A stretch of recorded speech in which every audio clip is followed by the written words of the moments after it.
نحمده ونصلي على رسوله الكريم أما بعد فقد قال الله تبارك وتعالى في القرآن المجيد والفرقان الحميد فأعوذ بالله من الشيطان الرجيم بسم الله الرحمن الرحيم إن عدة الشهور عند الله 12 شهرا في كتاب الله يوم خلق السماوات والأرض منها 4 حرم ذلك الدين القيم فلا تظلموا فيهن أنفسكم وقاتلوا المشركين كافة كما يقاتلونكم كافة واعلموا أن الله مع المتقين صدق اللہ العظیم۔ میرے محترم بزرگوں، دوستوں اور عظیم بھائیوں، اس آیت کے اندر یہ بیان فرمایا جا رہا ہے کہ مہینوں کی تعداد جو ہے وہ اللہ تبارک و تعالی کے فیصلے کے مطابق 12 مہینے ہیں، اور یہ اس دن سے ہے جس دن سے اللہ تبارک و تعالی نے زمین و آسمان کو پیدا فرمایا، اور اس میں 4 مہینے خاص ادب و احترام کے، اور ادب و احترام کے بارے میں یہ فرمایا کہ تم اپنے آپ پر، یعنی ان 4 مہینوں کے بارے میں اپنے آپ پر ظلم و زیادتی مت کرو۔ اور حجۃ الوداع کے موقع پر جناب رسول اللہ صلی اللہ علیہ وسلم نے خطبے میں فرمایا کہ دیکھو، زمانہ اپنی پچھلی حیت یعنی پچھلی شکل پر واپس آ گیا ہے، جس پر اللہ تبارک و تعالی نے زمین و آسمان کو پیدا فرمایا، اور اس میں 4 مہینے حرمت والے ہیں۔ 12 مہینے کا سال ہوتا ہے، اور 4 مہینے حرمت والے ہیں، جس میں 3 مہینے لگاتار ذی القعدہ، ذی الحجہ اور محرم، اور 1 مہینہ جو جمادی الاخری اور شعبان کے درمیان میں ہوتا ہے، یعنی رجب کا مہینہ۔ اب اس رجب کے مہینے کے اندر لوگوں کے ذہنوں میں بہت سی غلط فہمیاں پیدا ہو گئی اور وہ مشہور ہو گئی، تو ان غلط فہمیوں کا ازالہ کرنے کی ہمیں سخت ضرورت، اور اس کی حقیقت جاننے کی ہمیں ضرورت ہے رجب کے مہینے۔ تو میرے دوستو، رجب کے مہینہ، اس پورے مہینے میں صحیح سند کے مطابق جب رجب کا چاند دیکھتے تھے جناب رسول اللہ صلی اللہ علیہ وسلم، تو آپ یہ دعا فرماتے تھے، اللہم بارک لنا فی رجب وشعبان وبلغنا رمضان، کہ اللہ ہمیں رجب اور شعبان کے مہینے میں برکتیں عطا فرمائیے، اور ہمیں رمضان تک پہنچا دیجئے، یعنی ہماری عمر اتنی لمبی کر دیجئے کہ ہم اپنی عمر میں، اپنی زندگی میں رمضان المبارک کا مہینہ پالیں۔ گویا رمضان المبارک کے مہینے سے 2 مہینے پہلے اس مبارک مہینے کی آمد کا اشتیاق ہوتا ہے۔ تو یہ دعا جو ہے آپ علیہ السلام سے صحیح سند کے ساتھ ثابت ہے۔ تو جب یہ آپ علیہ السلام سے ثابت ہے دعا کرنا، تو ہمارے لیے کیا ہوا؟ سنت ہوا۔ تو اگر کسی نے شروع رجب کے مہینے میں یہ دعا نہیں پڑھی تو اب پڑھ لے، لیکن اس کے علاوہ اور جو چیزیں لوگوں میں مشہور ہو گئی ہیں عام طور پر، اس کی اصل شریعت میں نہیں، اس کی کوئی بنیاد شریعت کے اندر نہیں۔ وہ کیا؟ جیسا کہ 27 رجب کے بارے میں یہ مشہور ہے کہ 27 رجب کی شب کے بارے میں یہ مشہور ہے کہ یہ وہی رات ہے جس میں آپ علیہ السلام معراج پر تشریف لے۔ اس کی بھی وہی فضیلت ہے، لوگوں میں یہ مشہور ہے کہ جس طرح شب قدر کی فضیلت ہے، کم و بیش اس کی بھی وہی فضیلت ہے۔ ایک تو یہ لوگوں میں مشہور ہے، دوسرا پھر اس رات کے اندر یعنی 27 رجب کی شب کے اندر نمازوں کا لوگوں نے الگ الگ طریقہ بنا لیا کہ اس میں اتنی رکعاتیں پڑھی جائیں، اور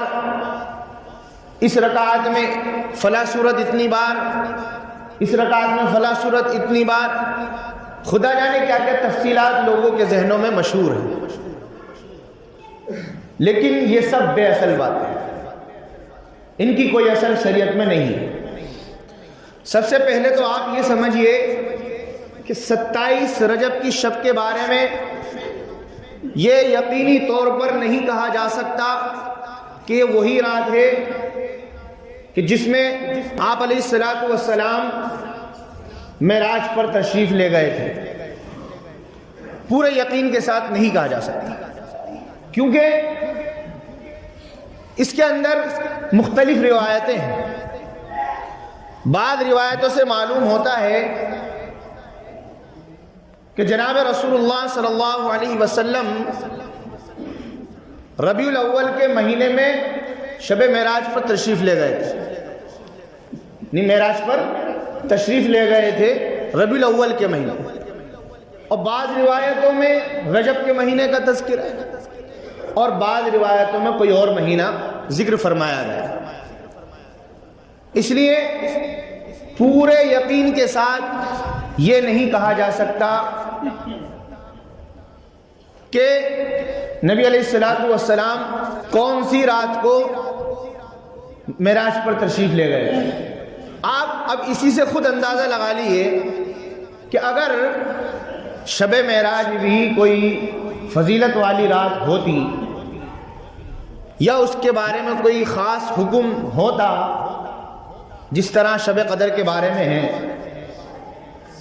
تو میرے دوستو اس کی تاریخ اور اس کا مہینہ محفوظ رکھنے کا اہتمام کیا جاتا، لیکن چونکہ تاریخ محفوظ نہیں ہے تو لہذا 27 رجب کی شب کو شب معراج کہنا درست نہیں ہوا۔ اور اگر بالفرض مان بھی لے، یہ تسلیم بھی کر لیا جائے کہ جناب رسول اللہ صلی اللہ علیہ وسلم 27 رجب کو ہی معراج پر تشریف لے گئے تھے، جس میں یہ مبارک واقعہ پیش آیا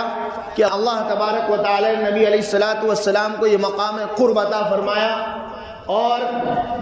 اپنی بارگاہ میں حاضری کا شرف بخشا اور امت کے لیے نمازوں کا تحفہ بھیجا، تو میرے دوستو پھر اس سے بڑی فضیلت والی رات اور کون سی ہو سکتی؟ اس میں کسی مسلمان کو شک و شبہ ہو ہی نہیں سکتا، وہی ایک رات فضیلت والی ہونی چاہیے۔ لیکن میرے دوستو یہ فضیلت ہر سال آنے والی 27 رجب کو حاصل نہیں ہے، یہ اپنے آپ ذہنوں میں بٹھا لیں۔ دوسری بات کہ یہ جو شب معراج کا واقعہ پیش آیا یہ سن 5 نبوی میں پیش آیا، یعنی آپ علیہ السلام کو نبوت ملنے کے 5ویں سال میں پیش آیا، جس کا مطلب یہ ہے کہ آپ شب معراج کے واقعے کے بعد 18 سال اس دنیا میں تشریف فرما رہے، لیکن ان 18 سال کے دوران کہیں یہ ثابت نہیں کہ آپ نے شب معراج کے بارے میں کوئی احکام بتایا ہو، کوئی خاص حکم دیا ہو یا اس کو اہتمام کے ساتھ منایا ہو یا اس کو یہ کہا یہ فرمایا ہو کہ یہ رات شب قدر کی طرح جاگ کر گزارنا باعث اجر و ثواب ہے اس رات کو۔ نہ آپ سے ارشاد ثابت ہے، نہ اس کو منانے کا اہتمام ثابت ہے، نہ آپ خود جاگے، نہ آپ نے صحابہ کو تاکید فرمائی۔ اور پھر نبی علیہ السلام کے تشریف لے جانے کے بعد 100 سال تک صحابہ کرام کا زمانہ موجود رہا۔ اس پوری صدی میں کہیں یہ ثابت نہیں کہ صحابہ کرام نے اپنے طور پر 27 رجب کو اہتمام کے ساتھ منایا ہو خاص کر۔ تو میرے محترم بزرگ و دوستو، جو چیز نبی علیہ السلام سے ثابت نہیں، جو چیز صحابہ کرام سے ثابت نہیں، تو اس چیز کو سنت قرار دینا، اس کو سنت کا حصہ سمجھنا، اس کے ساتھ سنت جیسا معاملہ کرنا، یہ میرے دوستو بدعت کہلاتا ہے۔ اب اگر کوئی یہ کہے کہ معاذ اللہ میں نبی علیہ السلام سے زیادہ جانتا ہوں کون سی رات فضیلت والی، یا صحابہ کرام سے زیادہ میں عبادت کا ذوق رکھتا ہوں کہ اگر صحابہ کرام نے یہ عمل نہیں کیا تو میں کروں گا، تو میرے دوستو وہ بیوقوف ہے، پاگل ہے۔ اور جہاں تک دین کا تعلق ہے وہ حقیقت یہ ہے کہ صحابہ کرام رضی اللہ تعالیٰ عنہم اجمعین اور تابعین تبع تابعین رحمہم اللہ تعالی یہ سب دین کو جاننے والے تھے، مکمل طور پر سمجھنے والے تھے اور اس پر مکمل طور پر عمل کرنے والے تھے۔ لہذا اگر کوئی اس رات عبادت کر رہا ہے، یوں تو ہر رات آپ عبادت کر سکتے ہیں، اللہ تعالیٰ جسے چاہے جو بھی عبادت کی توفیق عطا فرما دے۔ آج کی رات بھی عبادت کر لیں، کل کی رات بھی عبادت کر لیں، پرسوں کی رات بھی عبادت کر لیں، اس لیے 27 رجب کی رات کو بھی عبادت کر لیں، لیکن خاص طور پر 27 رجب کی شب کو عبادت کرنا یہ بدعت کہلاتا ہے۔ اسی طرح روزے کے بارے میں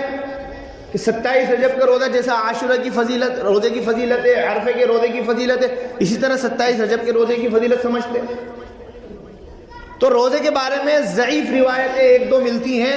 صحیح سند اس کی بھی نہیں ملتی۔ حضرت فاروق اعظم رضی اللہ تعالیٰ عنہ کے زمانے میں جب لوگ انہیں 27 رجب کا روزہ اہتمام کے ساتھ رکھنا شروع کر دیا اور حضرت فاروق اعظم کو یہ معلوم ہوا، کیونکہ ان کے زمانے میں دین سے ادھر ادھر ہونا ممکن نہیں تھا، جانتے ہیں حضرت فاروق اعظم، تو فوراً وہ گھر سے نکلے اور لوگوں کا جا کے روزہ توڑوایا اور کہا کہ میرے سامنے تم کھانا کھاؤ اور اس بات کا ثبوت دو کہ تمہارا روزہ نہیں ہے۔ یہ کیوں کہا؟ اس لیے کہ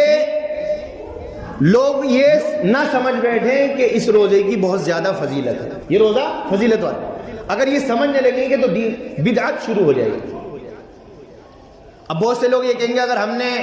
روزہ رکھ لیا دن میں اور رات میں عبادت کر لی تو کون سا حرام کام کر دیا ہے؟ ہم نے کون سی شراب پی لی، کون سی چوری کر لی؟ تو خرابی یہ نہیں، حضرت عمر فاروق رضی اللہ تعالیٰ عنہ نے یہ بتا دیا کہ خرابی اس میں نہیں ہے، خرابی یہ ہے کہ خود ساختہ اہتمام و التزام، یہ خرابی ہے سر، کہ جو چیز اللہ تبارک و تعالی نے جس روزے کا حکم نہیں دیا اس کو اپنے آپ ایجاد کرنا، دین میں زیادتی کرنا، نہ نماز میں کچھ رکھا ہے، نہ روزے میں کچھ رکھا ہے، نہ افطار میں کچھ رکھا ہے۔ میں نے آپ کو پہلے بھی بتایا تھا اور اب پھر بتا رہا ہوں کہ دین جو ہے وہ اتباع کا نام ہے، حکم ماننا۔ ہم نے کہا روزہ رکھو تو روزہ رکھنا عبادت، ہم نے کہا روزہ نہ رکھو تو روزہ نہ رکھنا عبادت، ہم نے کہا نماز پڑھو تو نماز پڑھنا عبادت، ہم نے کہا نماز نہ پڑھو تو نماز نہ پڑھنا عبادت۔ اب اگر کوئی جب روزہ نہ رکھنے کا حکم دیا اور روزہ رکھ رہا ہے تو پھر وہ دین میں زیادتی کر رہا ہے، تو بدعت کا کام کر رہا ہے۔ آپ نفلی روزہ رکھ سکتے، کوئی منادگی نہیں، لیکن 27 رجب کو یہ خاص اہتمام کرنے کے فضیلت والا روزہ ہے، سنت ہے، مستحب ہے، یہ جائز ہے۔ بہرحال خلاصہ یہ ہے کہ یہ جو رجب کا مہینہ ہے یہ رمضان کا مقدمہ ہے، رمضان جو ہے وہ اب آنے والا ہے 2 مہینے کے بعد، اس لیے جناب رسول اللہ صلی اللہ علیہ وسلم نے شروع میں دعا فرمائی اور امت کو یہ توجہ، لوگوں کو توجہ دلائی کہ اب آپ تیار ہو جاؤ، رمضان مبارک جو مہینہ آنے والا ہے، اور اپنے نظام الاوقات کو ایسا بنانے کی فکر کرو کہ اس مبارک مہینے کا زیادہ سے زیادہ وقت رمضان مبارک میں صرف ہو۔ اللہ تبارک و تعالی ہمیں اس پر عمل کرنے کی توفیق عطا فرمائے اور ہم سب کو اس مبارک مہینے قوت اور صحت کے ساتھ عطا فرمائے۔ وآخر دعوانا الحمدللہ۔